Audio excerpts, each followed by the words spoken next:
السلام عليكم ورحمة الله وبركاته. راح أنزل لكم طريقة مخلل الليمون بالتفصيل.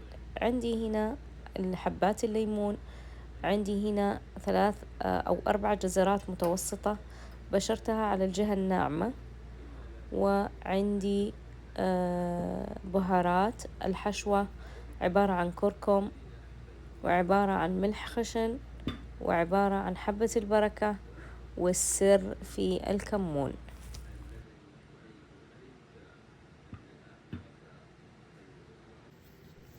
نقول بسم الله ونبدأ نقطع حبات الليمون على شكل زائد من غير ما نوصل لآخر الليمونة، عشان وقت السلق ما تتفكك وتتقطع معانا. راح أكمل باقي الكمية بنفس الطريقة. بعد تجارب عديدة لمخلل الليمون لقيت أن تقطيع الليمون قبل السلق أسهل وأفضل بكثير من تقطيع الليمون بعد السلق زي ما كان في الفيديو السابق، فاعتمدوا الطريقة أنه تقطعوا الليمون قبل السلق.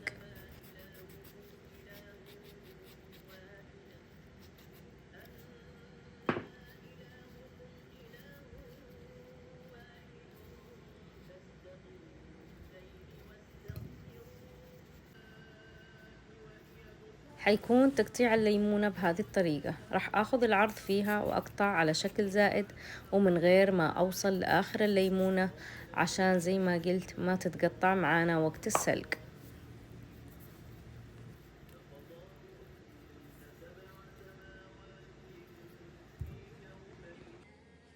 بعد ما كملت كامل الكمية اللي عندي وقطعتها بهذه الطريقة، عندي تقريبا هذه كمية لأربع شبكات من الليمون أو أربع خيشات.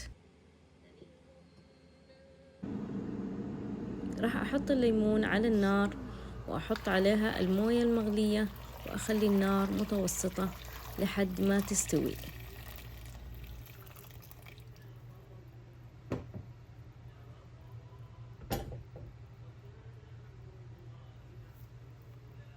راح أبدأ الآن في الحشوة. عندي الجزر راح أحط عليه تقريبا 3 ملاعق من الملح الخشن، والأفضل يكون ملح خشن.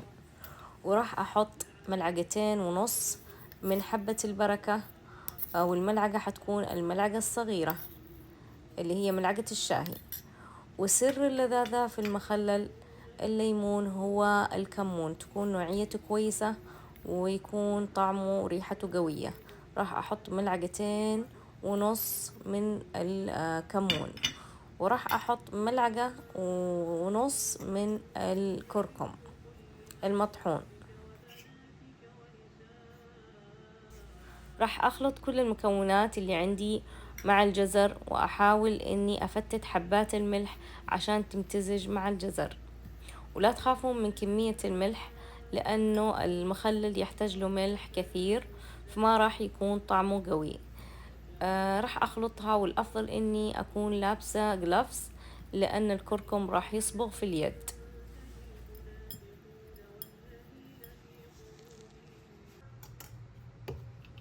راح أتأكد من حبات الليمون، مجرد ما أضغط عليها بالسكين أو الشوكة راح تدخل معاي السكينة بكل سهولة، ومحافظة على شكلها، وكذا تكون جاهزة للحشي.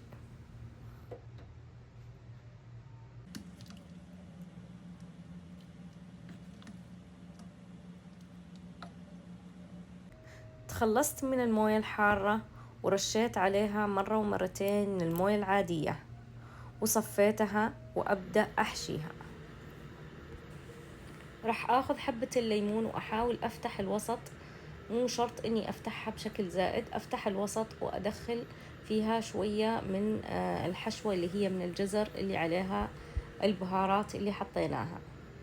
وراح أكمل باقي الكمية بنفس الطريقة، مجرد إني أفتح الوسط وأحط في الزائد، أو أحط في الوسط وأكتفي بالوسط. وبعد ما أحشيها راح أحطها في البرطمان، والأفضل يكون قزاز، وإذا ما توفر عادي ممكن نحط بلاستيك. تكون قاعدة الليمونة تحت وتكون الحشوة على فوق. إن شاء الله تكون واضحة.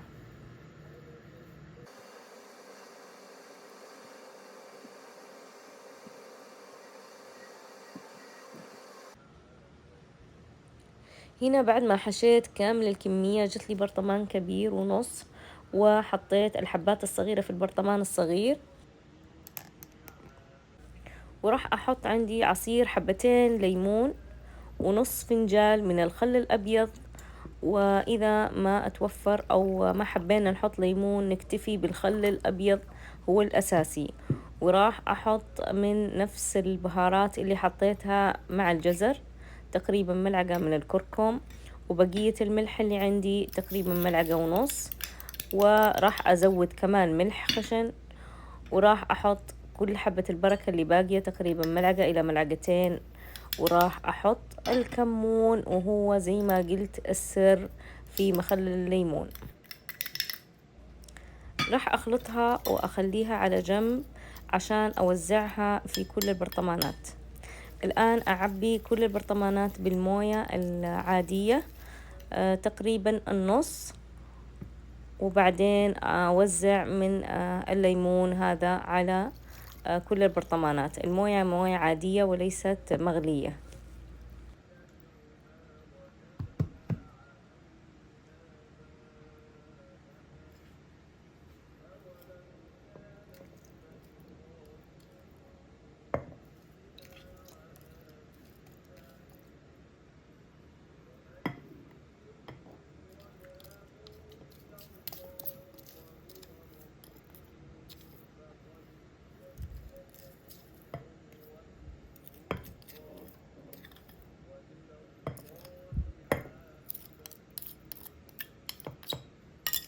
وراح أرجع أعبي شوية بالموية، وأبقي تقريبا أصبع أو أصبع ونص عشان أحط الزيت الزيتون، والأفضل يكون زيت زيتون نوعية كويسة.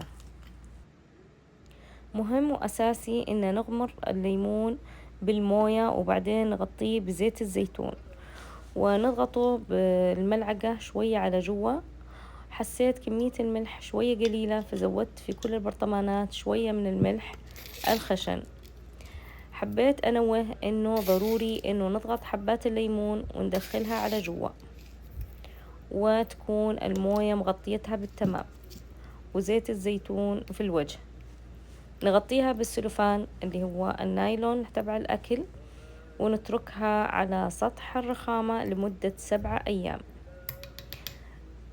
شيء أساسي إنه نغطيها بالموية عشان الطبقة اللي فوق لو كانت ناشفة شوية حتطلع فيها طبقة من العفن أو طبقة من العشب، ولو طلع معاك لا تتخلصين من المخلل، تخلصي بس من الجزء اللي فيه العشب.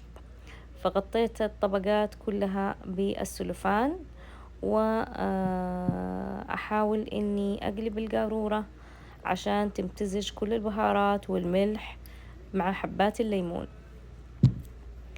راح أتركها زي ما قلت على سطح الرخامة أو في الدولاب لمدة 7 أيام. لا تحتاج شمس ولا تحتاج ولا شيء.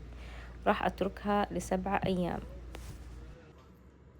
هنا بعد 7 أيام راح أفك البرطمان، والآن شوفوا كيف تغير لون الموية وقوامها، وصارت غنية بالنكهات وغنية بالبكتيريا النافعة، وصارت جاهزة للأكل وللتخزين في الثلاجة.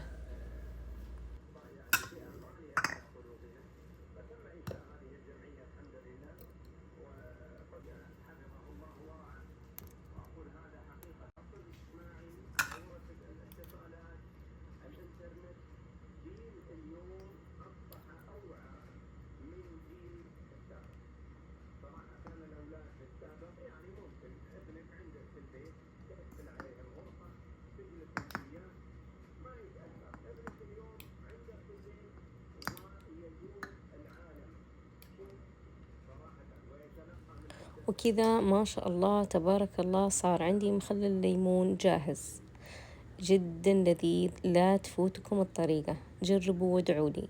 أحب أكله مع أنواع الأرزاز والمكرونات. أعطوني على إيش تحبون تاكلونه، وبالعافية عليكم.